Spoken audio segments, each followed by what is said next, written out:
Ladies and gentlemen, boys and girls, and children of all ages, welcome back to the Prince of Investment. Coming to you guys and girls live all the way from the beautiful city and state of Denver, Colorado, via the beautiful city and state of Honolulu, Hawaii. And ladies and gentlemen, we got a great episode for you today.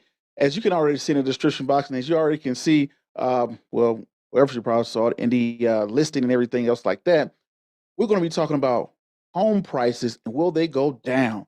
Right now we live in a society right now. We're coming out of the pandemic in 2020, a time where people thought, or I even thought myself, that man, housing prices are next, and it didn't really happen. So we saw housing prices actually going up to the point of, hey, it's leading people to think, what is going to happen now?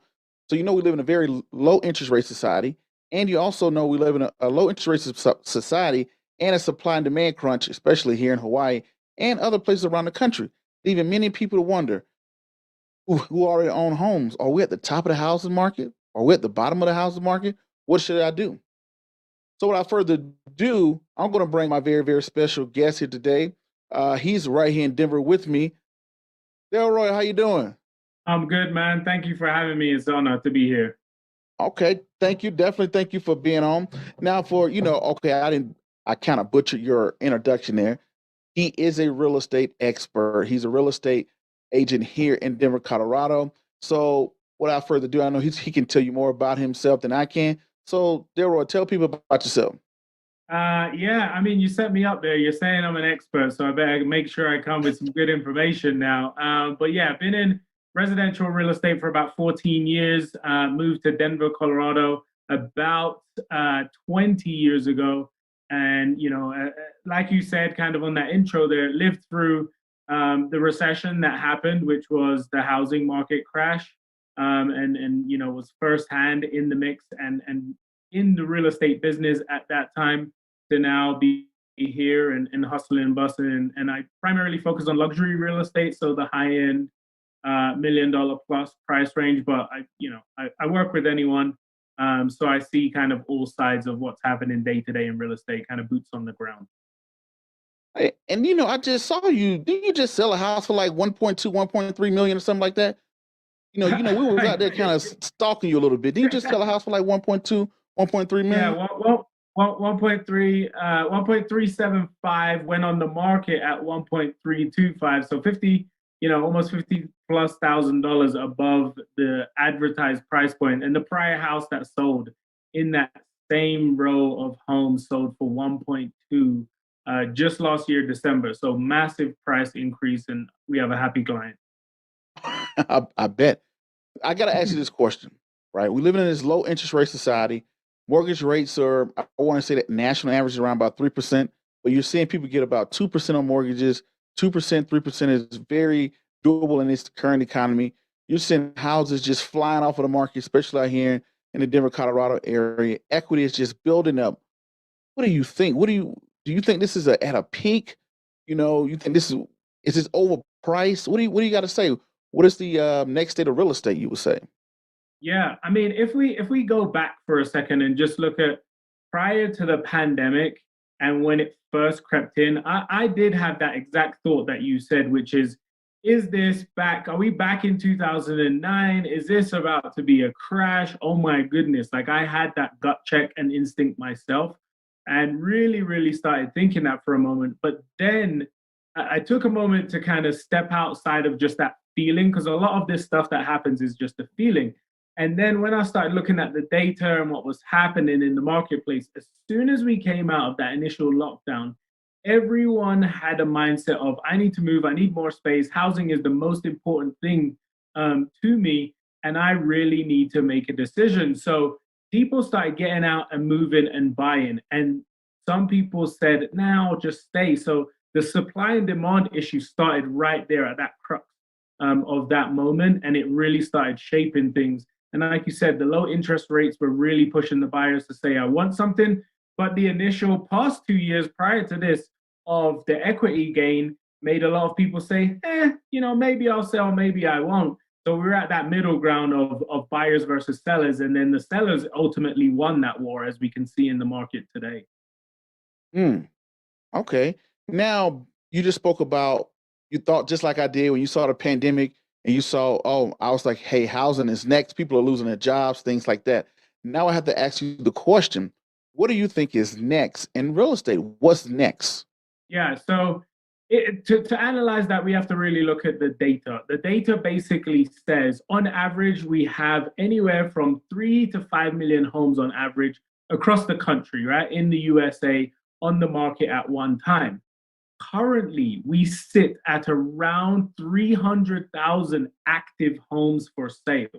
So we are pretty much at a 4 million, housing market shortage. We need 4 million homes to come onto the market for there to be even to back to where we we're norm in the last 3 years, which was still a seller's market, right? So if 4 million homes come on the market, we would still be in a somewhat seller's market. And that basically says to me that that's not going to happen. So for the next 3 years, and definitely in the short term, for the next 1 to 2 years, we will still see an increase in home prices, and we have a pretty long runway from what I can tell. Mm. Now, how do you feel? Jerome Powell, Fed chair, he lowered interest rates in March of last year to an all-time reaching low. Now, with unemployment, weekly jobs reporters came out. Unemployment is starting to drop. When unemployment starts to drop and inflation is sitting about 2.4%, how do you feel when interest rates start back to increase? Do you think that it would make houses more unaffordable and that will cool down the market? How do you feel about those interest rates potentially raising and how it's going to affect the housing market? Sure. So the rate changing is definitely something to watch, right? But if you actually look at the changes in the rates, they're down so much, and it has a direct impact in real estate rates. Rates go up by 1%. That basically removes about 10% of purchase power. So if it goes from 3% to 4% on an average, let's say $500,000 home, you lose $50,000 of purchase power. Instead of nothing changes in the marketplace. You go out and try and buy a $500,000 home, rate goes up 1%, you can now only afford a $450,000 home. So we do see some slight movement in terms of when buyers are in the marketplaces and these adjustments are happening in rates. But the counter to that right now is home people are overbidding 10%, 15% sometimes on homes right now. So even if that rate was to move up, it would still keep these prices where they were because people are already doing it essentially. And so that is baked into the rate going up or down. People can afford the average credit score of a home buyer right now is 750 credit score. So these are not uninformed purchasers. These are people that are used to managing debt. And this isn't about like what's right and wrong and who should it, like there's a whole different kind of analysis for that. But the people that are losing a lot of their income, the hospitality field, the restaurant field, those in a big scope of things are not the majority of the home purchasers in these marketplaces. So the impacts of a lot of that job loss that's been happening throughout the USA aren't all of those people aren't essentially the biggest portion of the home buyers market. Mm. Okay. So essentially, what you're saying is that the people that were losing their jobs in hospitality and leisure were pretty much they were not the people that was buying the homes in the first place. Am I correct on Correct. that? Correct. Okay. Exactly. Yep. All right. So now I got to ask you this question. Now that we know we coming to 2020, something just came out of the blue that we never thought would come, like it always happens. We come into a pandemic. You got to ask yourself this question: more people start working from home, more people are zooming. You take this show right here. The show used to be done face to face in person and things like that. Now you're seeing more podcasts, you're seeing more YouTube, you're seeing more Skypes, you're seeing more people meeting over FaceTime and things like that. Yep. Do you think this would have a great impact on commercial real estate? How do you feel about commercial real estate? Yes, definitely a much more of a bigger impact is coming and is happening right now. We have a phrase that we're using behind the scenes now, and you'll probably start seeing it more. So we used to have what was called boom towns, where the baby boomers were buying up all the real estate. Right now, what we have is Zoom towns. People are moving to places where they can Zoom from work everywhere they're going, and there's all these kind of at-home workers hanging out, and they're looking for different things. Hawaii is a big place for this. Puerto Rico is a big place for this. A lot of people are moving to these places that can now just work remotely.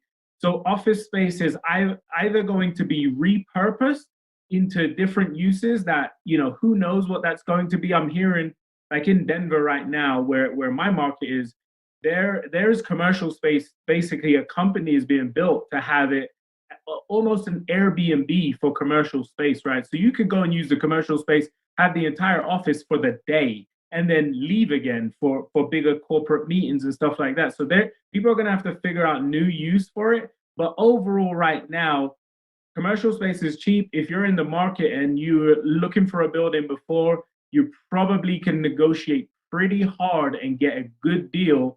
I was actually speaking to an individual today who had the opportunity last year to purchase and panicked and was glad he didn't purchase at that time. But now the landlord, there's a lot of vacancies, and that buyer is saying, I'll maybe still wait, the pandemic, who knows? And the building has 50% vacancy.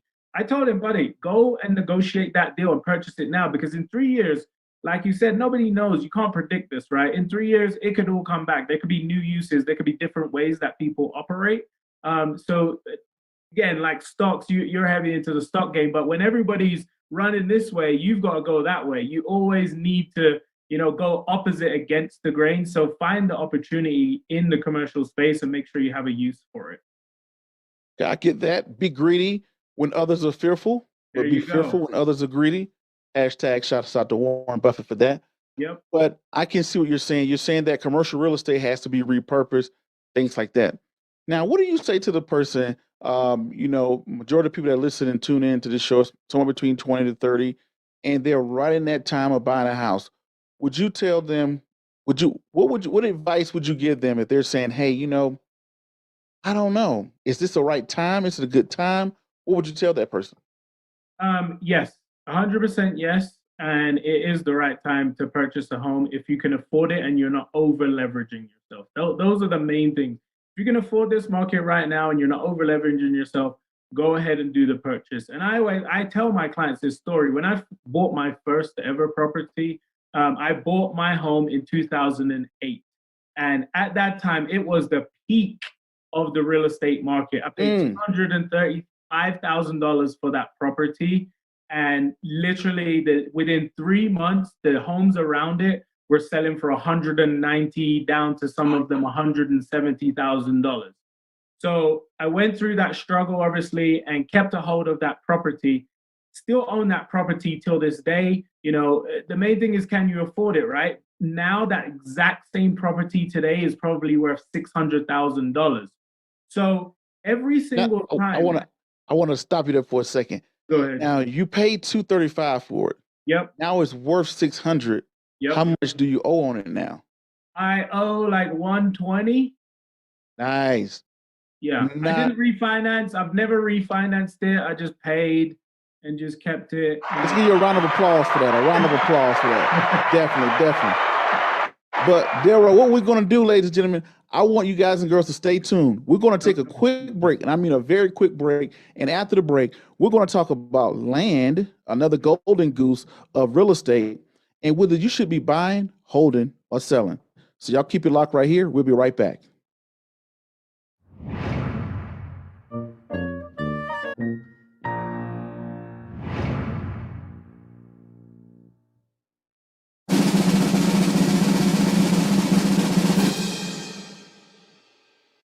What's going to happen with home prices? Right now in 2021, we've come out of a pandemic, and people are wondering. We're living at very low interest rates. Housing markets are shooting up all over the globe. People are wondering, what's going to happen next? Should I buy a house? Should I hold a house? And should I sell a house? That's what we're talking about today's episode. If you missed us before the break, you missed a very good piece, but don't worry about it. You're going to get some more here. So what will happen when housing prices drop in 2021? We're here live with right here in Denver, Colorado. We're here live with our real estate expert, Mr. Delroy. How you doing today, sir? I'm good. You're glad to be back. So now I got to ask you this question. You kind of touched on this earlier before the break. Will housing prices drop in 2021? No, What do you the think? straight up answer for that is absolutely not. Definitely not this year. There is no indication and no data that supports house prices going down for 2021 in the short term. Why? What are you basing that upon? So everything, right? So we spoke about a lot of the supply and demand before that. The demand is very, very high. We have basically 4 million home shortage. I think the other thing that people do talk about and think that could tip the housing market is there's a ton of people in forbearance that could go into foreclosure, right? So again, if we take the numbers, the 300,000 homes that are active on the market, we need to get to 4 million homes active on market just for it to go back to the slight sellers market it was before. In forbearance, there's currently about 2.7 million people in forbearance. Let's just round it up, 3 million people in forbearance. If we were to take crazy stats, which has never happened, let's say 50% of those people, 1.5 million people, went into foreclosure across the country, that would still only bring up the national average of active homes to 2 million, which is still not enough to even move it into a balanced real estate market. So, though there just aren't any data points that show us that are going to swing the market in a big enough trajectory for it to move into a buyer's market, right? When we say home prices go down, that means it's going into a buyer's market. There just is such a low shortage of homes that it's just really, really hard for that to change right now. The builders and developers need to build more. I got to ask you this question. You spoke about forbearance. To the audience, what is forbearance? Forbearance is basically a program. It's always been around. So some people may think this is something new that the government just put together for the pandemic. This has been around for forever. And it means that if you get into any financial difficulty, you can ask the bank to defer your payments. Basically, you won't have to make payments for an extended period of time, 3 months, 6 months, 12 months, depending on what you request and what you negotiate with your bank. And then at some point, you will have to pay that money back. And every bank operates differently, but it could be rounded on to the back of your loan. You could have to pay a lump sum at the end of the negotiated period.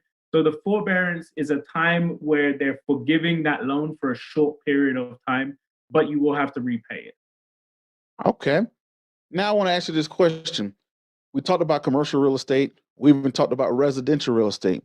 Another piece of real estate that I think is a hidden gem. You rarely see people talk about. What is your take on land? Yeah.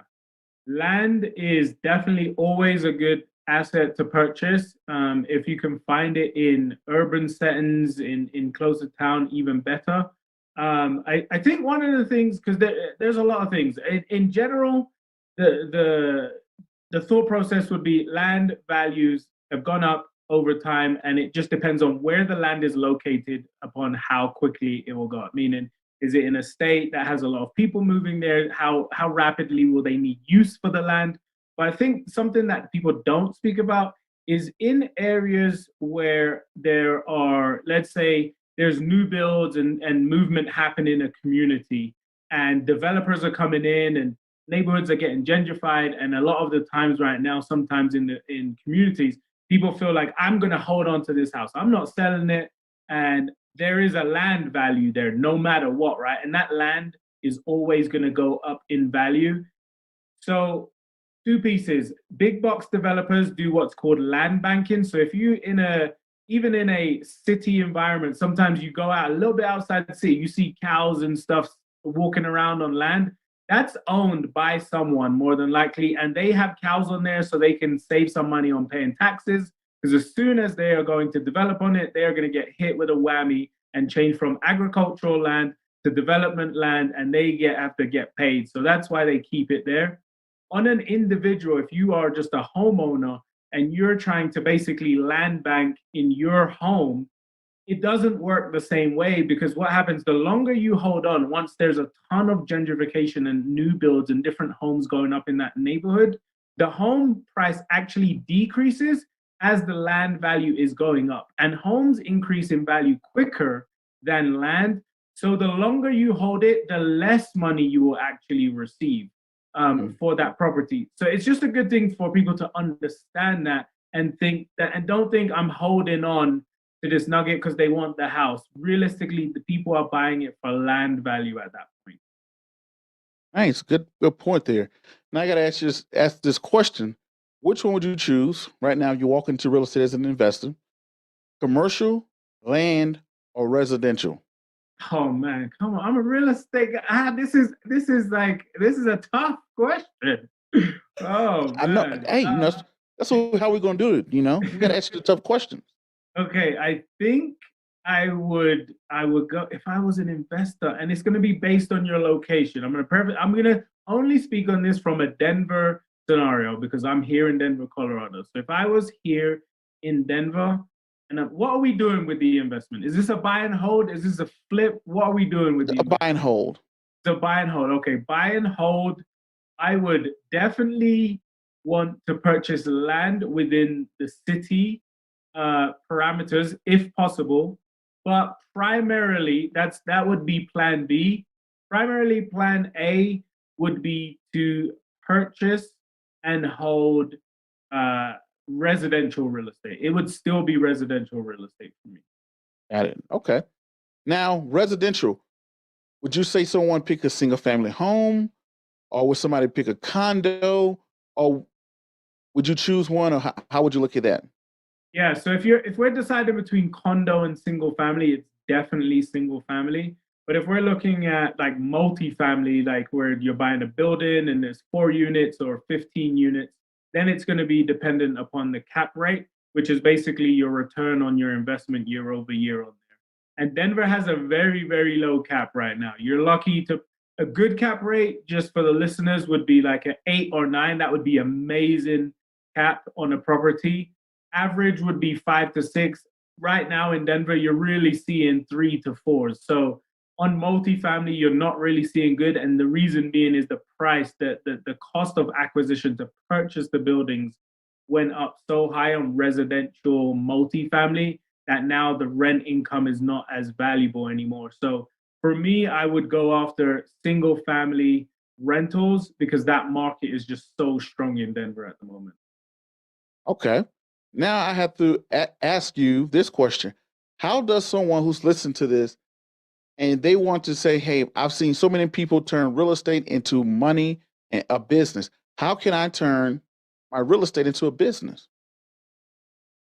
So I just gave an example of my own personal experience, right? So the property that I purchased, and if you're just a regular homeowner, right, what you can do always, first decision that you should make if you own a home right now, and then at some point you are going to move into a new property, is can you afford to keep that property, or can you pull out a little bit of cash and not over leverage yourself and use it to buy the new house and keep it and rent it, right? That's the simplest way to get into real estate investing. Otherwise, you're going to have to get 20% and put it down to be able to purchase a rental property. So the departure loan, which is the first type of loan that I just spoke about, where you live in the house, it's your home, but now we live in a townhouse and we're going to go buy a single family house. And now we move out of that home and we own the townhome. We paid 400. We lived there for 5 years, 10 years. We paid it down. We only owe 200 on it now. It's worth 500. I'm going to pull out 100 grand and use that as the down payment for my second house. I'm going to rent it out. And now that townhome basically is a wash or even an income generating asset on my portfolio.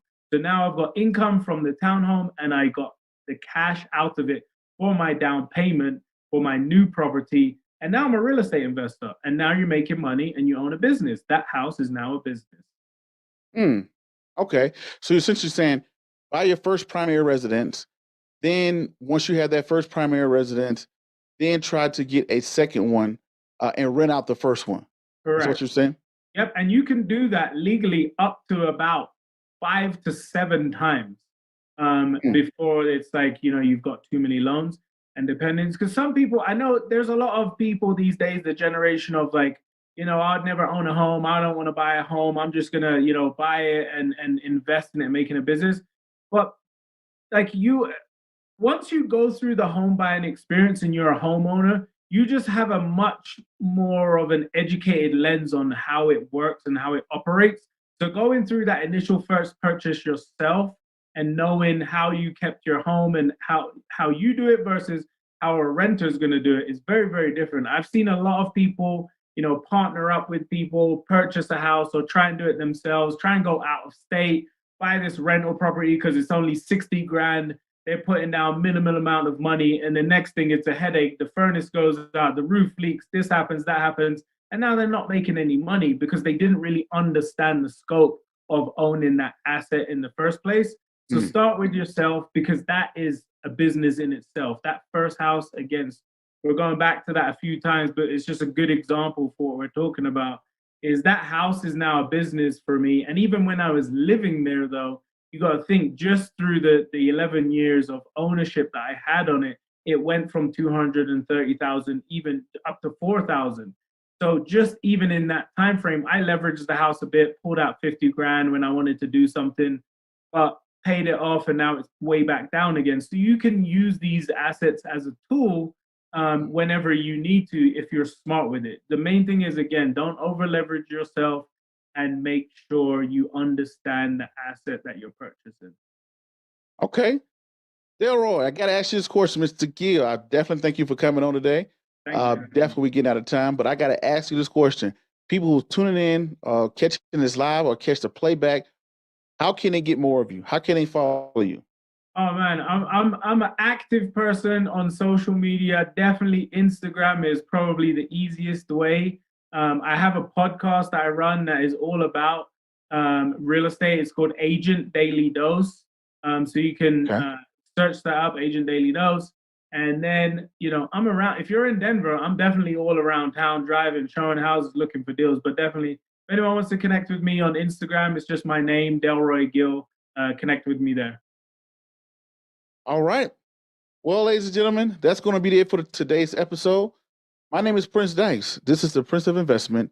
And to the next video, podcast, cartoon, or whatever else crazy you see me do around the globe, peace, be safe. I'm out, and thank you. Check out the latest installment of the multi-book series teaching kids about financial literacy. Wesley learns about insurance. Guest starring Broncos Hall of Fame running back Terrell Davis. Authored by Prince Dykes. Teaching kids the real-life skill sets that matter as they grow older. The third book in the Father-Son Financial Literacy series gives a kid-friendly introduction into the world of insurance. Award-winning and recently stamped by Warren Buffett. Available hardcover, paperback, ebook, and audio online at Amazon, iTunes, Audible, Barnes & Noble, Walmart.com, Tattered Books, and more. Hardcovers are only available at Lulu.com. Presented by Alpha One Tax and Wealth and Bell.